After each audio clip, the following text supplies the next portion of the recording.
Hey guys, what's going on? Today we're going to be looking at afterplant positioning on Cobblestone and how the pros do it and how you can implement it into your own game no matter what level you're at.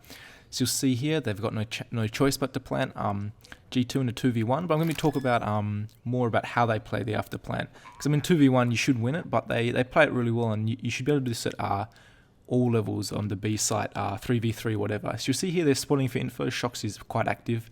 There's the spot from body, he knows he's at the rock position. So you'll see Shox is like, right, I need to get this info, so he peeks off the plat, and it ends up being a nice double peek.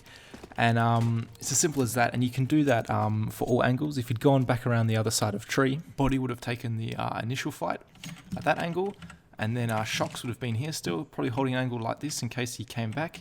Then he would have peeked out with the double peek again when he peeked body.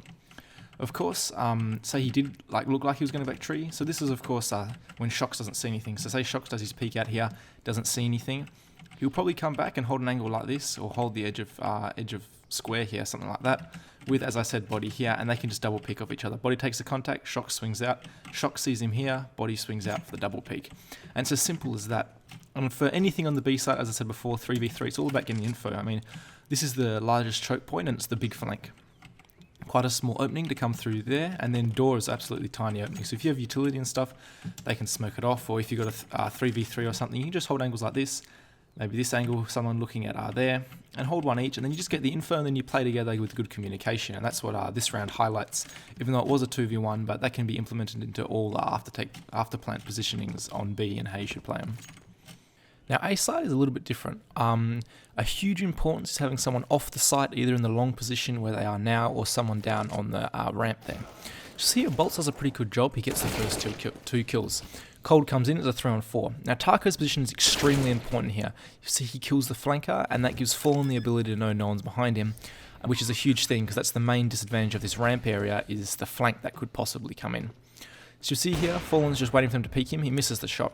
Taco's running up towards long, but he gets called back by Fallen, thinking I might need some help, which was a good call here. They're able to get this kill, and then Cold, so yeah, he's able to pick that guy off, worried about a player at long, and then he just swings out and gets that kill, which is just a nice shot. But you'll see the player looking out towards long was very worried about those positions, because they knew Taco and Fallen were back towards there, especially since Taco killed the flanker, and the communication probably hadn't come in yet that they were both down on the ramp area. Now this round, somewhat similar to the last, both obviously on the A site, but it's going to be a 2v2 after plant, and this time you're going to have steel towards long. See good entry here. This is a nice boost, I just thought I'd include over the smoke if someone smokes off door. And you see steel comes back again, knowing the importance of this flank positioning. Henny hits a nice shot, and then he jumps up and he peeks everything. And I'll explain why this is in a second and talk a little bit more about that. But he plants the bomb, feels quite safe. Steel, after clearing the flank for the moment, comes back and plays this position. A good one and done position, often easily traded out. There's nowhere to really fall off to. But you'll see here, the flash comes out. VP come out. Now you see there's a jump there. And now this tells Henny they probably both come out together. A nice peek by him, knowing they probably would have come out multiple directions trying to clear a ramp.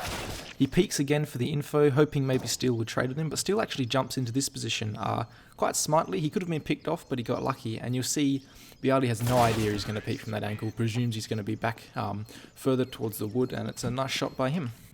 Now the reason Henny gets so aggressive with his first pick is obviously he wants to create a 2v2, doesn't want it to be a 3v2 after plant, especially with the low HP. Then he jumps up here just to make sure that no one's pushing door or trying to sneak out around the van or out from in there, and then he clears both angles and starts planning. He just gives Steel time to get into position really. So he gets the bomb down, and Steel plays this position. Really powerful position. You see the way he played it for info, which allowed Henny to peek off the info and get the first kill of the guy towards the wall or towards the ramp. And he gets his first kill. But then you can also see Steel can play this in multiple different ways. He could have played the truck angle like this. Obviously he's going to clear anyone out coming towards sight. And then Henny can peek off this. Obviously the risk here is someone peeking ramp. As you saw, that's probably what they were trying to do, is get the peek going. But Henny can just hold an angle like this, maybe more useful in a 2v1. And then he can swing out and trade the guy van or whatever. And if he crosses towards the back, he has the info, the guy's towards the back. He can watch this for a little bit, then he might have to start worrying about the front depending on how much time's left on the bomb. And that's really the importance of this spot. And then if you've got a player on a ramp, like you saw SK were trying to do the round before, is it's just all this space the CTs have to try and cross while also worrying about the guy peeking from sight. It just makes it so difficult. And this is the same as Mirage, if you watch that video, is the guy on sight can't be too passive. He can't just sit here timidly and Oh, when's he going to peek me? He has to be playing off his teammates and getting those frags in, putting a lot of pressure on the CTs rotating into the site.